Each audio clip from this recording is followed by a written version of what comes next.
Berria FM. Berriako podcasten lista.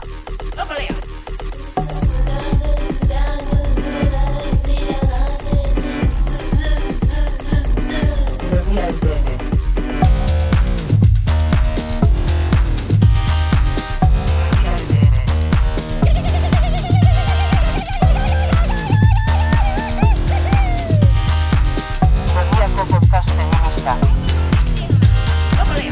Berria FM. Az dezaket saioa unpopular opinion delako bat esan ezane? Edo... Niri primeran iruditzen zait, baina badazpada igual definitu beharko genuke zehazki zeri esaten zaion unpopular opinion. Nola ikusten duzu? Bueno, saia naiteke behintzat. Nik dakidala, edo behintzat formulatzeko errazena zaidan definizioari jarraikiz, esanen nuke unpopular opinion bat dela, seguraski jende askoren, edo akaso jende gehienaren iritziarekin bat egiten ez duen zerbait, ez?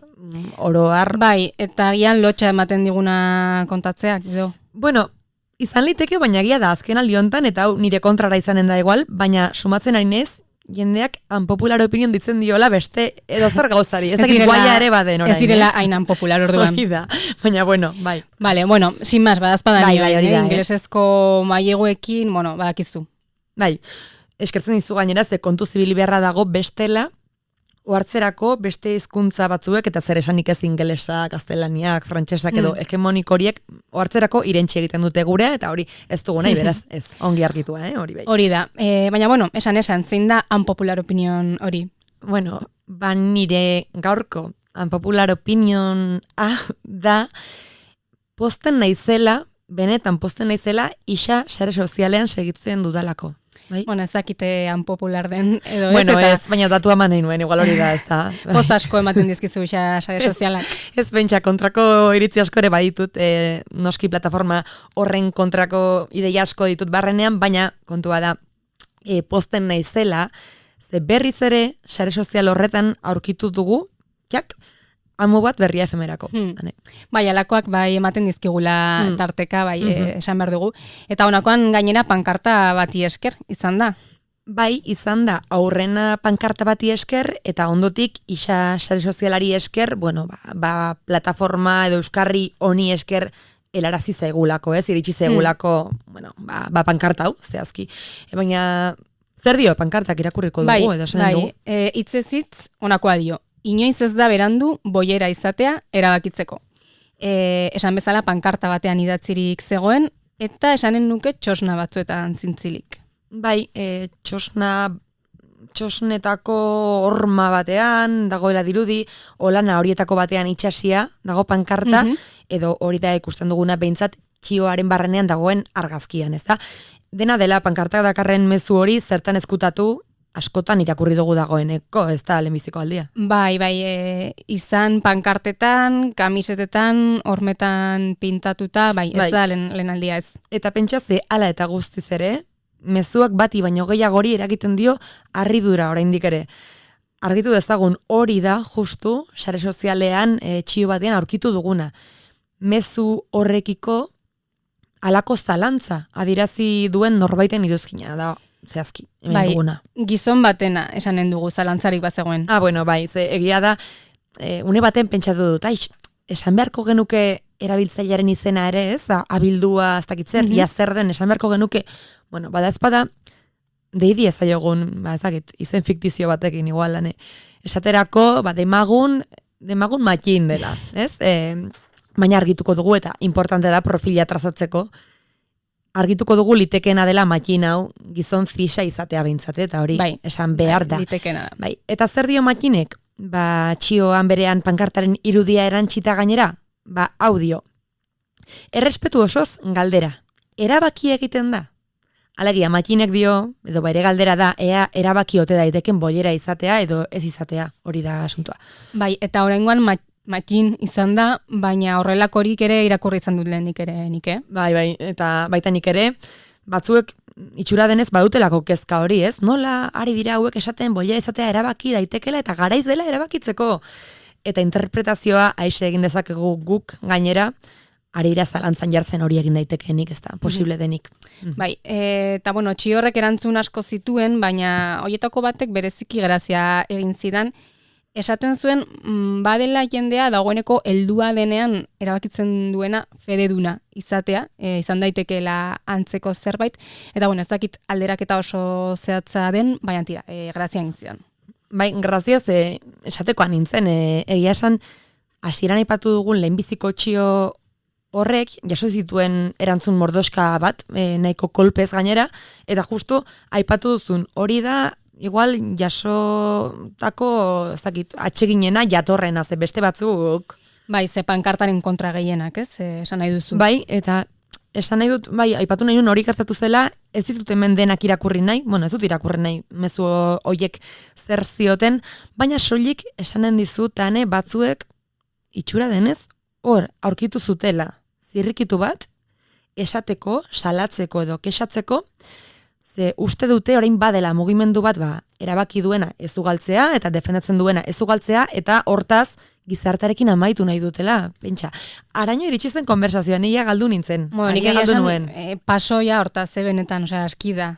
Nik ere eimarko nuke, hobe paso egitea. Bai. En fin, hala eta guztiz ere, arestian naipatu bezala, eskerrak emanen dizkiogu Mattin delakoari, motibon bat eman digulako amu honi heltzeko eta gaia jorratzeko. Are gehiago, liburu bat ere ekarri digu gogora. Bueno, bi ekarri dizkigu gogora gainera, bi liburu. Arrazoi, bai, bi gutxienez, bai. Batetik, Eba Perez Pons poeta eta ingeniariaren erresistentzialako gorputzak boierak, izeneko liburua, Susaren Lisipe bilduman aurki daiteke lana, eta bestetik, eta honako hau ere bilduma berean dago jasota, Pentsamendu heterozuzena, Monik Bitik, idazle eta prentsalari feminista frantsesarena. Eta zer esan, zoritxarrez, biei ezin diegu deitu gaur, besteak beste, Bitik 2003an zendu zelako, baina zorionez, Perez Ponsekin badugu hitz egitea, eta alaxe eginen dugu, gaur maigaineratu dugun eztabaida horretan oso argigarria izanen zaigulakoan. Eta dagoeneko hemen dugu gurekin Eba Perez Pons, telefono ariaren beste aldean. Ongi etorri Berria FMera, Eba. Kaixo, arratsaldeon. Eba, zuk boilera ez binarioak ekarri zenituen ikerlanaren erdigunera, identitatea nola bizi duten eta feminismoarekin nola erlazionatzen diren aztertu zenuen besteak beste, eta hala baita boilera subjektuaren inguruko gako mordo bat azaleratu ere. Eta horregatik orain guk itzulingururik gabe galdetuko dizugu. Erabaki daiteke boilera izatea, alegia, zer esan nahi du hainbatetan irakurri dugun eta batzuk itxura denez hainbeste aztoratzen dituen esaldi horrek. Inoiz ez da berandu boilera izatea erabakitzeko? Bai, noski.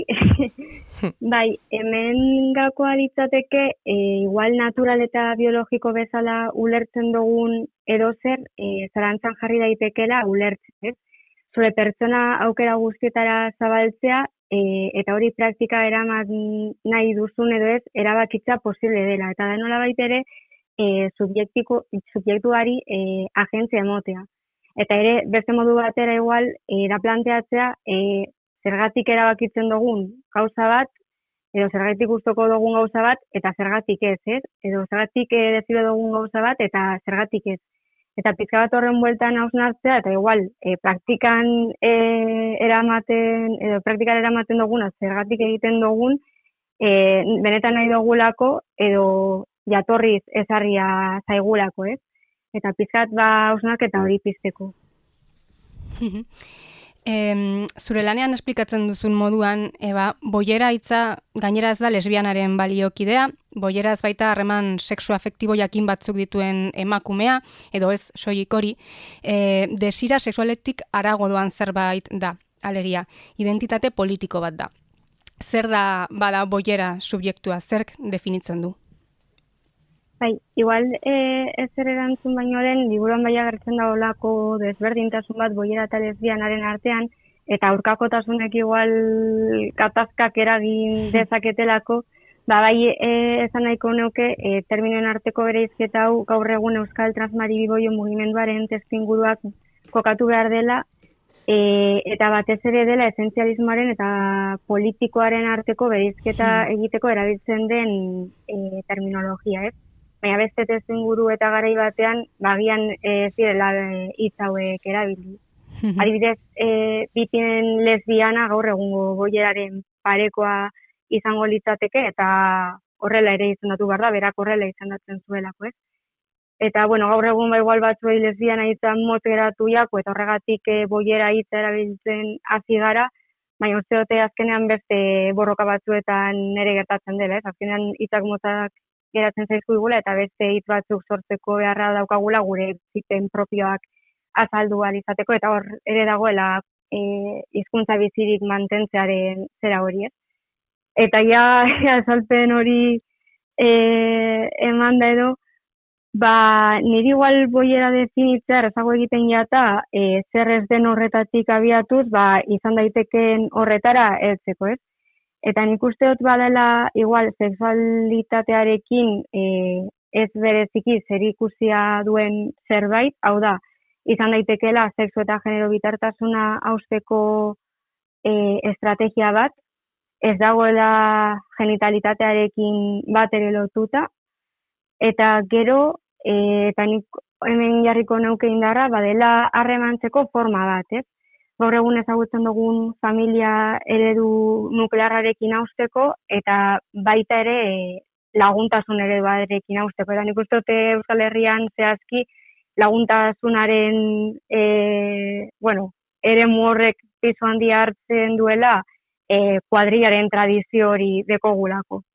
Gero ere, eredu monogamoaren, ez kontra ez, baina bez alternatiba bat sortzen duelako, eta ez bakarrik eremu sexualean, baizik eta lagunekin nola harremantzen garen, eta lagunei zein intimitate ematen diogun ere, beste alde bat eskaintzen duelako, eta privilegioen aritik, uste dut berrikusten bat eskaintzen duela boiera identitateak, edo idealean niretzat eskaini beharko lukela. Azkenean identitatek balio dutelako aztertzeko eta identifikatzeko kanpotik datozkigun violentziak, gero ere balio digute violentzia horrek behin identifikatuta hori aurre egiteko estrategiak pentsatzera, eta dago azken puntu bat, agian oso gutxitan hitz egiten dena, baina da autoprivilegioena, ez? Azkenean guk zapalkuntzak pairatzen ditugun bezala guk ere eragiten ditugula, ez? Eta gure identitateetatik ze zapalkuntza bideratzen ditugun, eta behin horrek identifikatuta, ze ardura jartzen dugun horrek ez gertatzeko. Eta adibidez, ekainaren 28arekin oso harri ikusten da, hau, ez? Oin derrepente instituzioek edo ematen digute espazio bat, baina ematen digute transmaribigoioaren espektroan batez ere subjektu jakin bat, ez? Igual, kapital sozial eta material jakin bat duen gizon zuriari, ez? Orduan da pizka bat, identitarismo horretan ez jausteko, gure identitateetatik zelako borroka moldeak birpentsatu nahi ditugun, pizka bat pentsatzea subjektu boiero edo transmaribigoio horretatik. Borroka moldeak aipatu berri dituzu oraintxe, Eba, eta ez hori bakarrik. Boilerak erresistentziarako gorputzak direla aldarrikatzen duzu baita liburuaren izenburuan ageri denez ere, ezta? Eta horrekin batera, sarri aipatu izan duzu, ekintza zuzen ez violentoa. Ekintza zuzen ez violenta aipatu duzu. Zein da zure planteamendua, zein litzateke borroka moldea, nola jokatu, ekintza zuzenean? Bai, adibidez resistentzia askotan lotu da aguantatzearekin edo eustearekin. Igual zerbait pasiboa balitz bezala, baina zerbaiti erresistentzia egitea ja bada zerbait eraikitzea, ja ekintza bat dakar hitzak berak zerbait sortzen ari garelako, ez? Adibidez, gure bizi eredu boieroak edo transmaribigoioak erresistentzia eredu dira beste eredu berri eta komi artean jartzen dut berri hori, bazkenean urte asko daramatzetelako boiera nagusiagoek bezalako bizi ereduak sortzen, ez? Baina azkenean bizi eredu horiekin kontra egiten diogu bai sistema zizari, bai heterosexualari, ez? Orduan badago ja ekintza bat erresistentzia horretan. Eta hori igual izango litzateke gehiago plano politiko personalean. Baina hori eroaten badugu militantziara eta ekintza zuzenera pizka bat bueltatuz, subjektu subalterno bezala beldurrean ez izan gaituzte. Ez gaituzte konfrontazioan ezi, eta ez gaituzte violentzia jasotzeko ondo portatu gaitezen. Eta honenean, violentzia hori jasotzen badugu gure buruak defendatzeko, ez? Orduan, ekintza zuzenez violentoak kolektibitasun baten beharra eskatzen du alde batetik beldur guzti hori sozializatzeko eta horri zelan aurre egin pentsatu alizateko, eta gero bestetik errepresentatibotik, hau da, igual manifestazio baten presentzia daltasun horretatik konfrontatibora igaro alizateko. Eta nik uste dut oraindik militantziaren esparru horretan gaudela ondino oso berde, azken finean mendetan zehar patriarkatuak jarri gaituelako menpekotasun egoera horretan, ez? Orduan, uste dut oraindik abizala, igual desobedientzia zibilean eziketa horretan, eta ondino denboratxo bat behar dugula, baina, bueno, igual hori ekintza txikiekin, pizkanaka alko dugula zuzentasun hori dortu. Azken finean bada, bai espazio publikoa, bai pribatua, gure gorputza bera, beste forma batean jartzea gizartean, eta horrek bai behar duela komunikazketa bat. Amaitzeko, Eba, aurretik esandako guztia kontuan hartuta, bai eztatu dezakegu boiera izatea erabakitzea, ez dela mugatzen sexu praktika jakin batzuk izatea erabakitzera, hori baino askoz gehiago dela. Esan genezake patriarkatuari aurre egiteko estrategia bat izan litekeela, autu hori egitea? Hori da. Urtetan zehar igual feminismo heterosexualaren planteamendu nagusia izan da emakumeen kontrako indarkeria matxista salatzea eta horrengatik babestea. Eta hori horrela izan da beharrezkoa izan delako, ez? Azkenean estatuek eta gizonek impunitate oso jipoitu hil eta prekarizatu dituztelako emakumeen gorputzak. Baina patriarkatuak eta badozo argi auki behar dugu ez ditu soilik emakumeen gorputzak soilik jipoitzen, ez ditu soilik emakume zizen gorputzak zelik jipoitzen, eta emakume guztiak ez ditu berdin jipoitzen. Proposamen boieroa izango litzateke, violentzia defendatzeaz aparte eta violentzia hori salatzeaz aparte, paraleloan bizi eredu berriak eta sendoak eraikitzea posiblea dela planteatzea eta hori egiteko pausoak ematea. Eta hori hainbat ikuspegietatik, ez? Gure harreman intimoenetan, hor ere badago idealizazio bat harreman boieroetan, ez dela violentziarik gure artean, eta egon badago, baina gertatzen dena da igual ez dugula hitz egiten, eta hor hausnarketarako luze daukagu oraindik. Gero harremana ere, ze harreman daukagun bakoitzak gure buruarekin, ze harreman dekogun beste pertsonekin, eta privilegioen kudeaketan, lehen esandakoa, ez?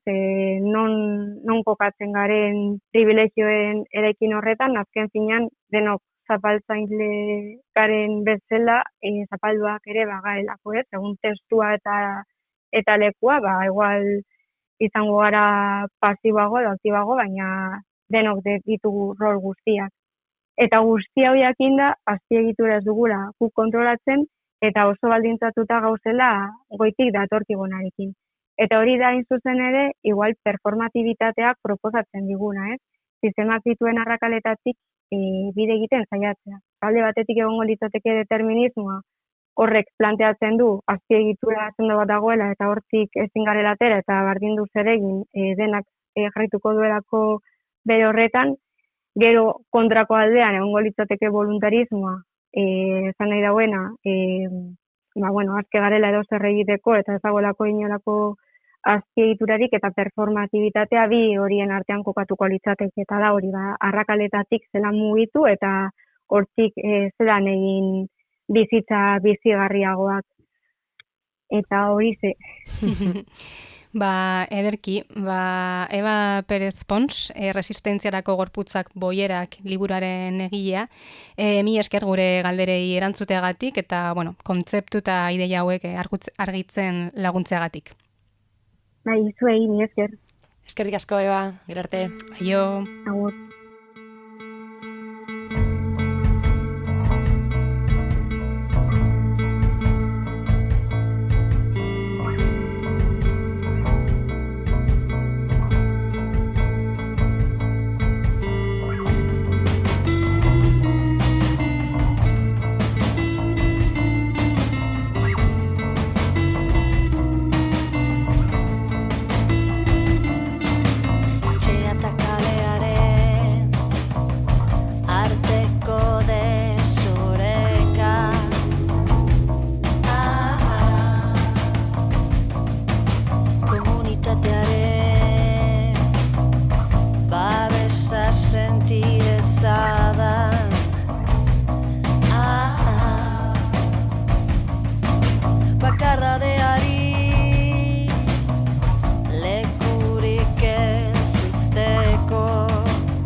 Ixa sare sozialeko boiera izatea erabaki auziaren bueltan, eztabaidaren beste ertz bat ere azaleratu da azken aldian, linguistikoa eta nazio ikuspegiarekin loturikoa. Bai, sare sozial horretan bertan, baina justo gainera, Aresten aipatu dugun txio horri berari egineko erantzunetako batean agari da horri buruzko eztabaida galdera, bai, hizkuntzari buruzkoa. Bai, hori nuen hemen apunteetan jasoa, erabiltzaile batek lelo horri berari buruz, hau da, inoiz ez da berandu boiera izatea erabakitzeko leloa, beste galdera bat erantsi du eztabaidan, ea boiera hitza erabiltzeak eta ez benetan edo jatorriz euskarazkoa den bat, alegia, erdara batetik mailegatua ez den bat, ez ote duen bazteruzten Ipar Euskal Herria. Boiera hitza jakina denez gaztelaniatik datorrelako. Bai, boiera dator jakina denez bollo hitzetik, alegia opil euskaraz, opil hitzetik. Hori da. Hortik dator. Eta guk txioan hori ikusi eta berriz heldu diogu amuari, hori bai, argi utzita, beti ere eta zalantzarik egin gabe, boierak beraiek eta queer mugimendua izanen direla, beren buruan nola izendatu erabakiko dutenak. Bai. Noski, hau ez da eztabaidagarria ere, baina, horregatik hau izan liteke galdera. Kolektiboaren barrenean pizten aldu honek zalantzarik, edo zenbateraino da Euskal Herri osoko boiera edo lesbianentzat balekoa kontzeptu hori, bai? Boiera esan gabe doa, izan litezke buru adina aburu, baina ona hemen bat, segidan Jenofa Beroko Irigoin, Ipar Euskal Herriko mugimendu feministako kidea. Nik ejan nezake ez dela eztabaida hori gure artean presente, bai hori naiz lehen urteetan boiugia ekimena antolatzen hasi ginenean, bai ukan ginuela noraz baitolako gogueta bat, eta erabaki ginuela gure komunikazio esparruetan bekaturosak hitza erabiltzea. Ez boiera hitza ordezkatzeko, baizik eta osatzeko. Garaian atera zuen Dom Campistronek bekaturosak liburua, Ipar Euskal Herriko barnekaldeko sexu eta genero disidenten lekukotasunekin, eta orduan egia da garaian hitz hori entzuten zela. Eta horren bidez, nahi ginuen pixkat argitu boiera hitza zer zen. Eta orduan ez ginuen ordezkatu, baizik eta osatu genuen bekaturosak hitzarekin. Eta geroztik janezake boiera hitza erabiltzen dugula, gure hiztegian sartua dela, zeren azkenean identitate politiko bat definitzeko balio du. Nunbait lesbiana hitza erabiltzen da iparraldean, baina lesbiana hitzetik bere izteko ere erabiltzen dugu boiera hitza. Hau da, ez dela bakarrik orientazio sexual bat, baina baduela horrek helburu erradikal eta irautzaile bat, eta orduan nunbait identitate politiko hiek izendatzeko ezkinuen hitzik eta boiera erabiltzen zenez hegoaldean, ebe gu ere hasi ginen, nolazbait hitz hori erabiltzen. Frantsesera joz izanen zen guin, frantsesez guin hitza da, eta beraz euskaratu baginu guina egiten alko zen, baina ez dugu egin, azkenean boiera hitza erabiltzen zelako, eta gure sareetan ere presente zen hitz bat zelako. Erabilia da, eta nahiko orokortua da, gure sareetan, sare transfeministetan, gero bai, publiko zabalagoari begira hitz hori ez esplikatu behar dugu, baina azkenean guina hitza erabili baginu ere berdin esplikatu beharko ginuen. Hor ez da hitzaren hautaketaren eraginez ez ezagutza, oroko jagoa da. Hemen nahi nuke aipatu, ze hau uste ez dugula argitu, baina zalantza lingustiko hau agertu zuena ere gizona zen. Vale? Zalantzari betzegoen. Bai, esan nahi dut, igual egonen da jendea oso kezkatua zena, alderdi honekin, behintzat, esanen dugu, Jenofak ez duela kezka hori sumatu bere Ipar Euskal Herriko sare transfeministan. Hori jasoa duguna, behintzat. Bai, eta bueno, hor aipatu du berriz adibidez, ebak zioenaren bidetik identitate politikoa izendatzeko erabiltzen dutela boiera, beste batzuetatik ezberdin duta, baina badirela beste batzuk ere, zuzenean euskaraz sortuak, bekatorosa adibidez, bueno, tira hortxe bere iritzia, ze esan bezala sare transfeministan bertan erabakitzen dutena izanen da balio duena, noski, baina edozein kasutan gaiari buruzko hausnarketa nolabait osatzeko gogora ekarri nahi dugu guk berez egon direla berariaz boiera hitza euskaratzeko edo haren euskarazko baliokideak aurkitzeko saiakerak. Bai, eta saiakera horiek eman dute fruiturik eta aukerak ez dira gutxi, hori ere esan beharra dugu. Zinegoak elkarteak 2021 June Fernandez kazetariari eta Amaia Alvarez ikerlariari eginiko proposamen bati esker ditugu azaleratuak aukera horietako asko. Zehazki, elkarteak eskatu zien sor zezatela aurrez Aitor Aranaren gehi hiztegiaren baliokide lesbiko baten gixako bat, ez? Aurrez egina baitzuen Aranak diogun hori, gehi hiztegia. Eta egin zuten Fernandezek eta Alvarezek eta emaitza liburu bat izan zen. Mario Okerrak nola esan izan boilera euskaraz. Txalaparta argitaletxeak eman zuen hain justu. Liburuan azaldu zutenez, boiera euskaratzearen erronkak ez zuen zerikusirik garbizalekeriarekin edo antzeko arrazoiekin, baizik eta hizkuntza minorizatu baten eta sexu disidentziaren arteko hartu emana elikatzearekin. Beitu honakoa esaten zuten hitzez hitz. Maileguak betidanik erabili izan dira euskaraz eta hizkuntza guztietan, eta hitzok erraz hartu dute euren lekua euskal hiztegiaren barruan. Duda barik euskararik onena erabiltzen dena da, bizirik dagoena. Hortaz, laster konturatu ginen nola esan boiera euskaraz galdera tresna bat besterik etzela euskal boieron errealitate eta praktika linguistikoen erradiografia egiteko.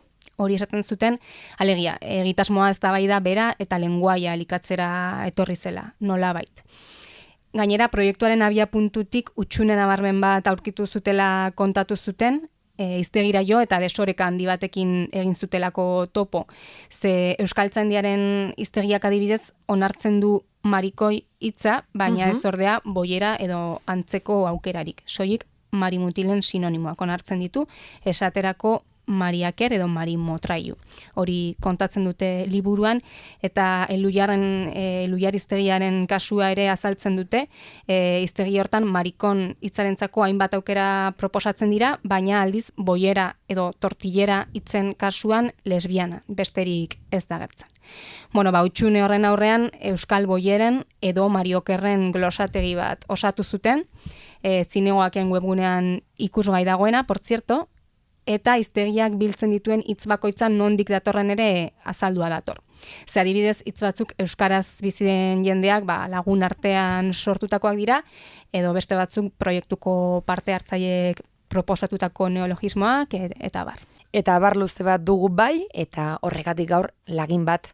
Ona hemen segidan, boilera euskaraz esateko beste proposamenetako batzuk segidan. Alaria, aluzalea, motxinzalea, motxinjalea, neskazalea, potxonzalea, pikujalea, txirlaialea, bargasta, bekatorosa, bilitisen alaba, Josepa, kuku, lamia, lesbiama, neskakoia, piperropila, sorgina, soropila, tortillera, ulertua. Berria FM. Berria FM. Kasualitatea da hau guztia ekainean aritzea hemen plazaratzen zuk zer diozu, Ane, bai? Ba, nik diot, iruditzen zaidala, beste dozen hilabetetan ere sartu izanen genuela alakorik, baina bai, ongi datorkigula, ekainaren 28rako, hau da, LGTBI komunitatearen nazioarteko egunerako berotzen hasteko edo. Venga, horixen nabarmenduko dugu beraz, edonoiz izan zitekeela jakina, baina hortaz, baita gaur ere, eta ez genuke oraindik gehiagi urrundu nahi gaiaz. Zuzenean, igual agurtuko dugu gonbidatua, ez, Ane? Total? Bai, zertarako itxonarazi ez, aurkeztu ezazu, bai, pasa dadila gure artera. Ederki, Martxel Larraza Indaburu, ikusentzunezko komunikazioan, honezkero bai, graduatua. Ongi etorri Berria FMera, Martxel. Kaixo, eskerrik asko gonbidapenarengatik. Zuri, etortzeagatik hemen telefonaren bestaldean gurekin izateagatik, eta, ez ezala inork pentsatu zoriz edo xaxatzeko egin dudala azpimarra honezkero bai horretan, Esperoko duzuzuk ere, Martxel, badu bere esplikazioa, gradu amaierako lan gixara aurkeztu zenuen fotokazetaritza proiektuaren karietara zaitugulako gurekin gaur hemen, xerka du izenburua. Bai, bide batez, dudarik balitz, xerka bilaren sinonimoa dugu, eta horrek ezinbestean du lotura zeure lanean jorratzen duzun gaiarekin, ezta, Martxel? Balio digu amugisara. Bai, dudarik gabe, xerka hitza bera izenburua bada lotura bat.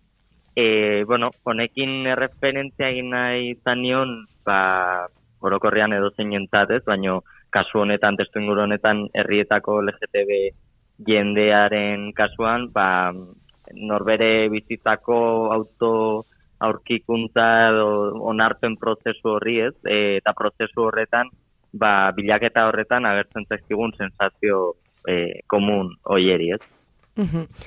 Egin duzu dagoeneko bai aurrerapenik, azalduko diogu entzulari jakin dezan zertaz ari garen zehazki, hasiera batean aipatu dugu fotokazeteritza proiektu soilago bat zenuen, edo, soilago bat zenuen, baina hori erakusketa gixara dago orain ikusgai.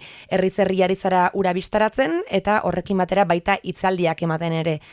Hitz bakarrean esan da, sexilioa da gaia, proiektuaren gaia, sexilioazuk nola definituko zenuke, Martxel?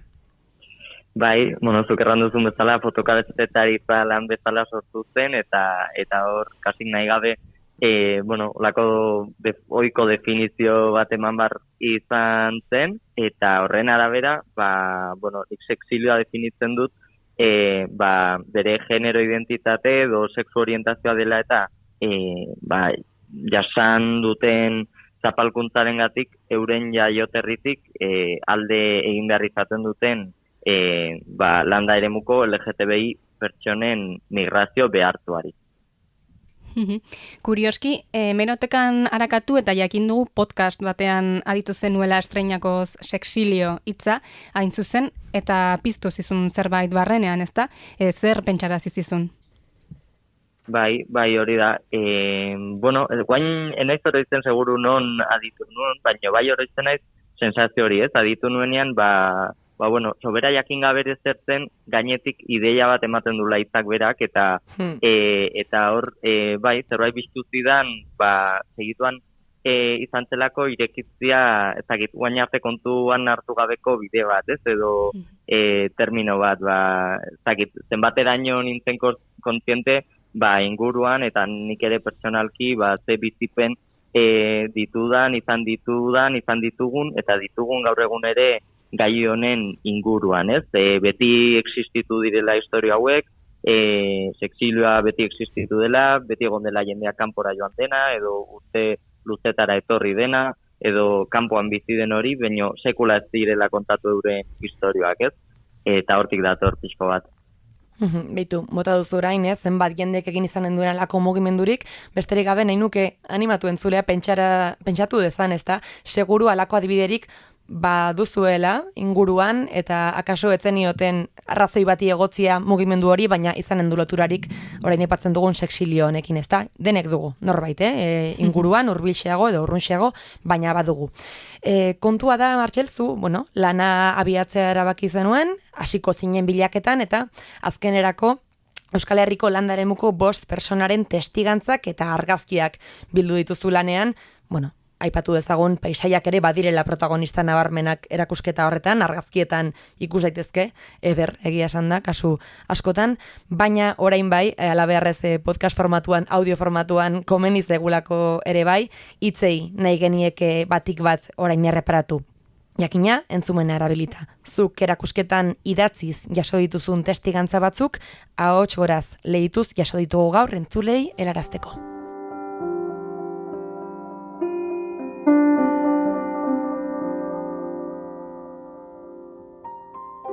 Naturalizatu egin nuen, etorkizunean erretik alde egin barko nuela aski bizi ahal izateko. Inork ez zuen hitzez adierazten onartzen ez nindutenik, baina hori zioten euren begiradek. Eguneroko lana da zer pentsatuko dute horri aurre egitea, eta norbere buruarekin bakiak egitea.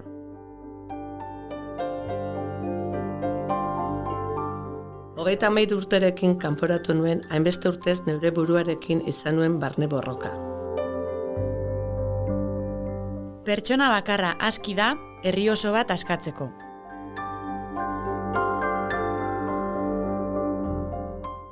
Eta hau lagin bat besterik ez da, jakina Martxel, aditu zenituen historioiek, testigantza horiek, bizipenak ez da? Emozio asko hasiko ziren, ziur aski?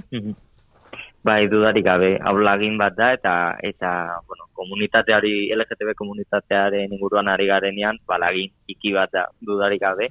Baina, bueno, badituzte euren desberdintasunak, lagin txikia izanagatik ere, askotarikoa dela erraten alda zentzu batzutan, alde batetik adinari dagokionez, bueno, 19 eta 58 urte arteko testigantzak dire, bertzetik, lurraldetasunari dagokionez ere bai, Euskal Herriko hainbat probintziatakoak dire, noski LGTBIQ+ komunitateko sigla desberdinetako representazioa dago, herri batzuk txikiagoak dire, bertze batzuk handiagoak berriz, eta bueno, bertzelako ardatz batzuk ere kontuan hartu nahi izan ziren, intersekzionalitate hori kontuan hartu nahi izan duen, baina ezen posible izan, alere, bueno, bort pertsonako lagina izateko, badaude identitate desberdinak. Izanen da jendea pentsatuko duena iraganeko kontua dela sexilioarena, baina biztan denez, Martxel, oker, hala erakusten dute zuk jasotako testigantzek, ezta? Bai, hori da. Gu, guain itzalditan gabiltzala, beti erraten dugu sexilioa beti existitu izan dela, baina beti itzalean, ez? Eta edozeinek pentsalezake gaur egun 20 urteko gazte batek ez duela zertan kanpora joan, baino errealitatea da eta testigantza hauen bidez ikusten da gertatzen dela, ez? Noski bertze hainbat faktorek ere baldintzatzen dute migrazio hori, ikasketek edo lan kontuek eta hori nabarmena da, baino bueno, gertatzen da, ez? Naiz eta igual jendea izan kontziente kanpora joan den arte, kanpora joate horretaz zuen beharraz, gertatzen da, eta igual oraindik ere fokua hor jarri beharko genuke, zergatik gertatzen den. Eta etorkizunera begira ere, bueno, testigantza hauetaz ari naizela, beraiekin solasian, batzuk aipatzen zidaten, bueno, etorkizunean batzuk oraindik ez dutela argi ikusten herrian modu duin eta aske batean bizitzeko eta sozializatzeko aukera hori, ez? Berte batzuk berriz, bai, eta, bueno, pixko bat, hori da realitatea eta noski errealitate ezberdinak daude, baino bost testigantza hauek adin eta bizipen desberdinetakoak izanik ere dituzte puntu komun batzuk edo denek bizitzan dituzten egoerak, egoera violentoak edo ez, denek sentitu izan dituzten sentsazioak edo bat datozen hausnarketak, ez? Akaso proiektuaren bitartez edo proiektuari esker ere izan dute harremanik beren artean, Martxel, diozu, bueno, ari komun hauek edo antzekotasun hauek igual elkarren parean jarrita ere ikusiko ziezkioten elkarri, ezta? Hori gertatu da? Bai, euren artean inolako harremani izan gabe ere, gero bueno, dokumentazio fase luze baten ondoren eta beraiekin solasaldiak banaka izan ta ere eta batak bertzearen berri ez jakinta ere, bueno, harrigarria izan zen ze puntutaraino bat zeuden esperientzia komunak, eurek aipatzen zituzten esaldi konkretuak edo bizitako egoerak ere zenolako antzekotasuna zuten leku desberdinetakoak izanik ere edo adin desberdinetako jendia izanta ere. Bai.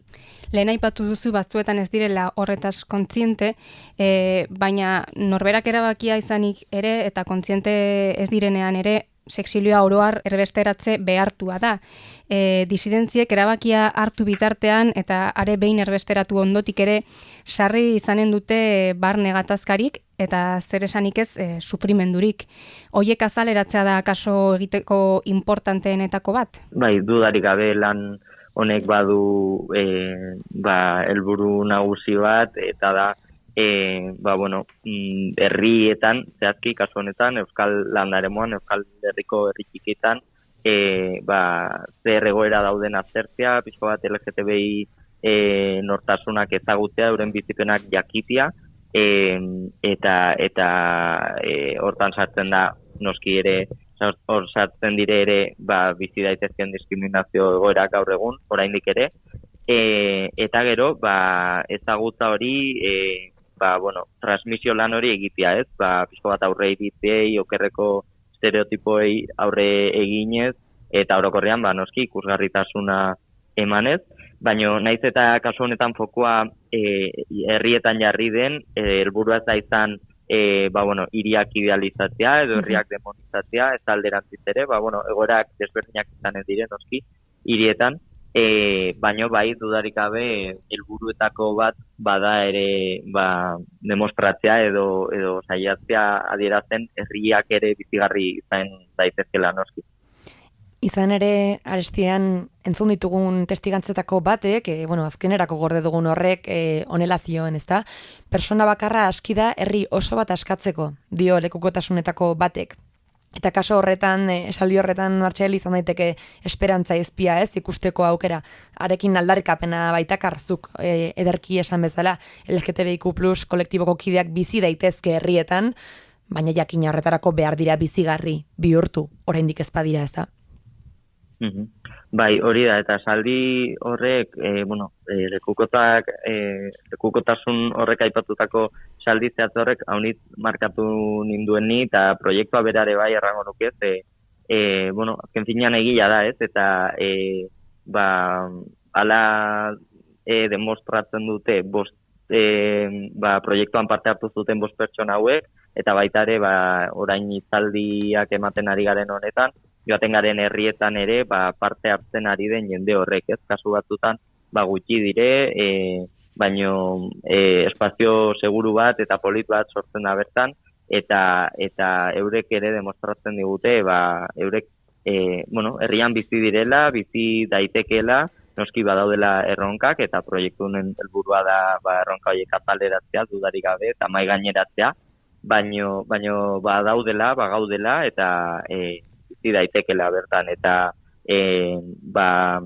beti aipatzen dugu denoi eragiten digun gaia dela hau, eta egia da, eta testigantza hauek, pertsona hauek herrian bizi badire, euren inguruko entzat ere, hitz garrantzitsuak dire, eta zentzu horretan askatzen dute herria, ez.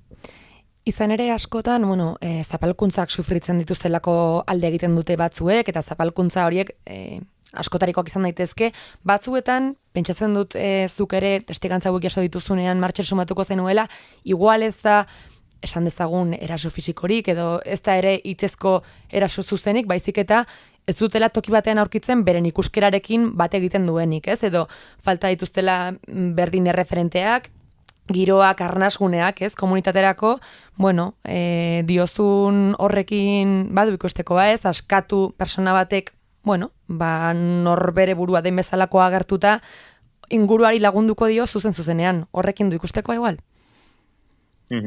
Bai, hori da, batzutan herri txikietan gerta daiteken arazoa hori da, aipatu duzun erreferente falta hori, eta batzutan saretzeko aukera hori, baino egia da baita ere, eta hori ere ari gara poliki herrietan ikusten eta ikasten, herrietan ere sortu daitekela komunitatea, eta komunitate hori estua izan daitekela, eta hirietan hiriek askatasuna eman dezaketen bezala hainbat zentzutan, bueno, hiri batean murgiltzeak eta anonimotasun horrek ere, ez pentsa, saretze horretan ere eragin dezake, eta egia da, batzutan, bueno, atera daiteken ondorio bat izan liteke ere, batzutan ez dela igual lekua, baizik eta, bueno, komunitatea sortzea, bertan egotia eta espazio horiek sortzea, ez? Eta zentzu horretan hitzaldiak agita berazgarriak izaten ari dire guretzat ere.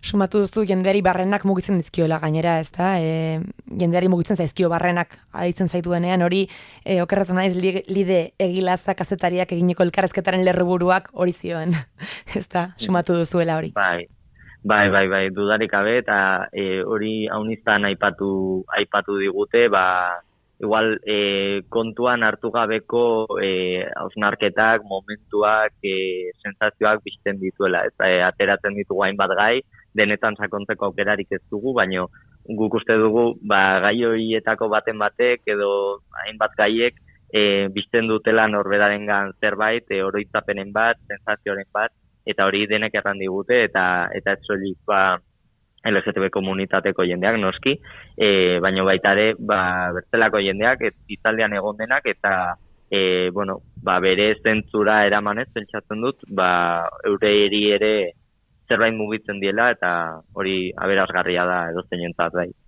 Bargi dago honetaz hitz egiteko eta gogoeta egiteko beharra zegoela, eta horretan jarraitzeko aukera izanen da, Elgoibarren izan berri zara, baina aipatuko ditugu hurrengo asteetan izanen dituzun hitzorduak. Ekainaren 19an osteguna Donostian izanen zara, Casares Tomasen kulturetxean, eta ekainaren 29an igandea Berastegin udaletxean, beraz horixek datak eta hortxe entzulentzako gomendioa, ze hoiek dira, ezta, Martxel, dituzun hurrengo deialdiak. Bai, ja horrekin 10 hitzaldi eginen ditugu, eta helburua da udazkenera begira ere gehiago egitea, baina hori joanen gara, poliki ateratzen, sare sozialetan eta momentuz bidea eta horiekin gaude topera. Oso ongi adi egonen gara, eta, Martxel Larraza Xerka proiektuko sortzailea, eskerrik asko gurekin izateagatik, eta zorteon proiektuaren hurrengo urratsekin oso beharrezkoa eta oso interesgarria, zalantzari gabe.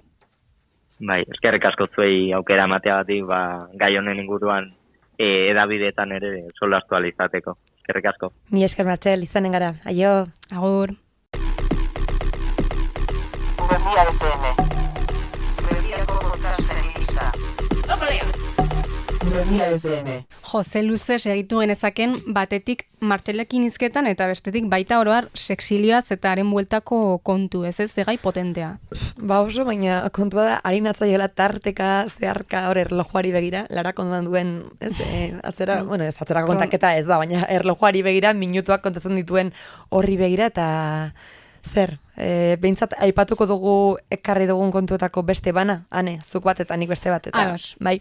Eta gainerakoek, apena zuretzat entzule, ez dakit hau aitortzea dotorea den, baina igual gero guk aterako ditugu solasera hemen estudioan baina dagoeneko mikrofonoak hitzarita. Baina baitugu kontu asko oraindik, Bai, saiatuko gara batzuk orain plazaratzen, nik laster eginen dut, ze ez nuen saio hau agurtu nahi liburu bat aipatu gabe, beste liburu bat, Asier Larretxearen idaztea gibelera zenbatzen ikastea da izenekoa, eta zergatik hau, Larretxearen liburu autobiografiko honetan, hain zuzen ere, sexilioarekin lotutako lekukotza bat dagoelako oinarrian, arraiozkoa da bera, Baztango herri txiki batekoa, eta bai liburuan eta baita azkenaldian eman dituen hainbat elkarrizketetan ere, aitortu du berak Iruñan aurkitu zuela bere izaera behar bezala eta aske garatzeko aukera, eta ez herrian, batipat bertan aurkitu zuelako haren antzeko mundu ikuskera zuen jendea, lehen aipatu dugu hori, ustuzuk zeuke aipatu duzula, eta gomendioa saioa bukatzeko, nire partetik, hoixe. Baitu ze ongi etorri zaidan zuk ekarpen hori egin izana anez, lotura eginen dut, orain Aixe, zuk literaturlan bat aipatu duzun gixara, nik ikusentzunezko inain nieke erreparatu, gomendioak ekarri ditut nik ere, nik ekarri onaino, baina lagun bati laguntza eskatuta aurrez. Lagun dudan Beñat Uribe-Etxeberria zinema eta telebista zuzendariari egin diote eske bat, eta zehazki zera, joan den astean esan nion, baitu, Beñat, inen dugu besteak beste sexilioari buruzko izanen den saio bat Berria FM-en, ziurzuk baduzula buruan, propio edo zeharka sexilioa jorratzen duen filmik buruan, dokumentalik buruan, izanen duzu baten bat. Baten bat. Asko dira, eta hori ere egin zaitu oso interesgarria ikusteko, batzutan ez gara lago hartzen ere pelikulan ikusten den hori sexilioa izan daitekeela, sexilioaren, edo arrastoak, edo prozesua, ez? Eskatu diot, saiatzeko laburtzen. Ia zer bidali digun, baina seguro oso aberasgarri izanen dela. Segidan, Beñat Uribe-Etxeberria. Kaixo, naiz eta sexilioa sarri erakutsi izan den bai telebistan eta baita zineman ere, era sakon batean oso gutxitan aztertu izan da, eta nik ekarri nahi izan ditudan adibide hauetan ere topatuko ditugu haien etxea eta herria utzi behar izan dituzten pertsona LGBTQ+ak. Nire gomendioak sexilioaren 3 etapa ezberdinen arabera sailkatuko ditut. Lehendabizi, haien herria edota etxea edota hiria ere, herrialdea baita ere noski, utzi behar izan dituzten pertsonen istorioak. Aipamen bereziak nahi diot Almodovarren filmografiari non sarri ikusten ditugun pertsonaia hauek Madrilera joaten haien bai bizitza eta bai ogibidea sarri artistikoa garatzeko. Hala nola, Dolor y Gloria edota La mala educación. Ziur askok ezagutzen duzuen Veneno telesaiak erakusten digu Venenoren bizitza, bere adra herria utzi behar izan zuen emakume transak Madrilen bere nortasuna garatu ahal izateko eta den bezalakoa izan ahal izateko. Naiz eta kutsu melodramatikoa izan eta minean asko sakondu, oso adibide ona da ikusteko herri batek nola bultzatu zaitzakeen etxetik kanpo. Baina Venenok esan zuen bezala, herri orotan eta hiri orotan badute denek isilik egoteko arrazoi nahiko. Lingua Franca filma Isabel Sandovalek zuzendua eta baita ere protagonista bezala du. Bertan, emakume trans filipinar baten historia kontatzen da, estatu batuetara joaten dena eta bertan bizi da paperik gabe emakume zahar bat zaintzen. Drama handirik egin gabe kontaturiko historia honek badu ere interes berezia. Ez baitu sexiliatuaren helmuga, kasu honetan estatu batuak, erromantizatzen. Bukatzeko Crossing, emakume georgiar bat, bere iloba den bila dijoa Istanbulera, ara joan baita emakume trans bizitza bizia izateko. Venenoren antzera, emakume transek, bereziki sexiliatuak direnek, eta prostituzioarekin duten harremana. Irudikoatu arren, ez da hortan bakarrik edatzen, baizik eta etorkizun berriak eskaintzen ditu. Bigarrenik, etxera itzultzea. Kasu hontan, Xavier Dolanen film bat aukeratuko dut, Just la fin du monde. Bertan herria utzi eta hirira joan zen idazle dramaturgo homosexual bat etxera bueltatu beharra du albiste oso garrantzitsu bat bai dauka familiari emateko, baina bueltatzen denean topatzen du handik alegitera behartu zuen egoera berbera. Eta bukatzeko etxean geratzen direnak sexiliatzea ez sexiliatzea kasu hontan erabakitzen dutenak. Xavier Dolanen Lawrence Anyway, non irakasle bat erabakitzen du mundu guztiare esatea norden, emakume trans bat. Eta erabakitzen du bertan geratzea, herrian geratzea eta bere lana mantentzea. Nolako erreakzioa izango dute bere bikote eta ikasleek? Eta bukatzeko We Are Here telebista saioa, non 3 drag queenek estatu batuetan zehar bilatu egiten dituzten haien herrietan geratzea erabaki duten pertsona LGBTQ+ guzti horiek. Nola lortzen dute bizirautea? Hori erakusten digu. Badugu lana zerrenda honekin ez, ona. Aditu dugun bezala, Beñat Uribe-Etxeberriak eman dizkigu 3 taldetan sailkatuta sexilioa batera edo bestera jorratzen dituzten filmak, alde egiteari buruzkoak, bueltatzeari buruzkoak, edo geratzeari buruzkoak, ez? Esan genezake, eta aipatu ditu hainbat titulu, baina nik, zerrenda bat idatzirik pasatu dit lehenago, eta ekarri dut ona zerrenda osoa, irakurriko ditut berriz ere, aipatu dituenak gehi beste batzuk ditudalako hemen zerrendan, ala botako ditut errenkadan. Ados. Dolor y Gloria, La mala educación, Veneno, Lingua Franca, Crossing, Paris is Burning, Portrait de la jeune fille en fée, 20.000 especies de abejas, Jules la fin du monde, Lawrence Anyway, We Are Here, Elisa y Marcela, God Sound Country, eta My Own Private Idaho. Bueno, hauskatuak ala moduz, baina hementxe zerrenda osoa. Bueno, puntatuta eta etxeko lanpilo bat, oraingoan, baina, uda dugunez aurretik, bat artea Ui, epatu duzu ja, uda, ez dugu epatu orain arte, eta kostatzaigu, baina bai, hementxe dugu uda, eta etxeko lanak, baditugula. Hori da, etxeko lan hauek utzita, esanen dugu agur, ongi dutzen mazaizu? Bai, esanen dugu hemendik bi astera arte. Ongi segi entzule, mila esker. Besarkada bat. Agur. Berria FM.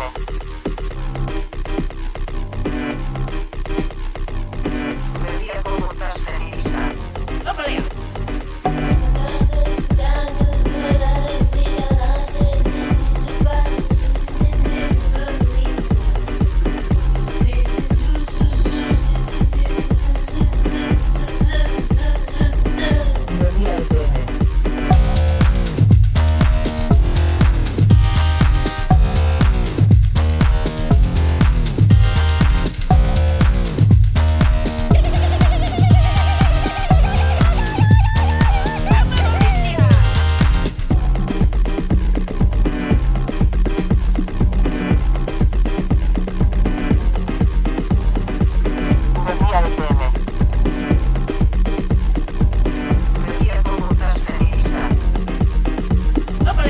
Berria FM.